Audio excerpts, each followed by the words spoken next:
So hey guys, welcome back to my YouTube channel. তো এখন আমরা হট করে যাচ্ছিলাম হচ্ছে পরোটা আনতে, আমি আর আবির। ঠিক আছে, তো এখানে গিয়ে দেখে হট করে মেঘ করে গেল।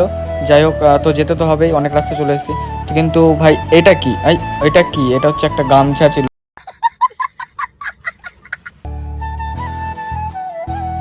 তো হট করে দেখলাম ওয়েদারটা খুবই খারাপ হয়ে গেল। ঠিক আছে, আর আমরা কিন্তু প্রায় চলে এসেছিলাম পরোটার দোকানের সামনে। তো যাই হোক, চলো যেতে থাকি অ্যান্ড তোমরাও দেখতে থাকো। তো দেখতে পাচ্ছ ওয়েদারটা পুরো একদম কালো হয়ে গেছে। তো যাই হোক, দাদুর দোকানে আসার পরে কিন্তু আমরা পুরো একদম ভিজে গেছি আর কি, বৃষ্টি চলে এসেছিলো রাস্তায়। তো আবির কিন্তু ওই যে ওইখানে বসে আছে।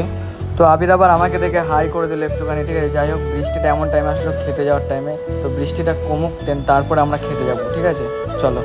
তো যাই হোক, বৃষ্টিটা কমে গেল, দেন আমি আর আবির এখন বাজারের মধ্যে দিয়ে হাঁটতে হাঁটতে যাচ্ছি। ঠিক আছে, তো আবিরকে আমি হট করে জিজ্ঞাসা করলাম যে ভাই কটা খাবি? ও বলছে দুটো। ঠিক আছে, তো চলো যাওয়া যাক। দেন এবার কিন্তু আবিরকে দিইনি এখনও। তো আমি চলো খেতে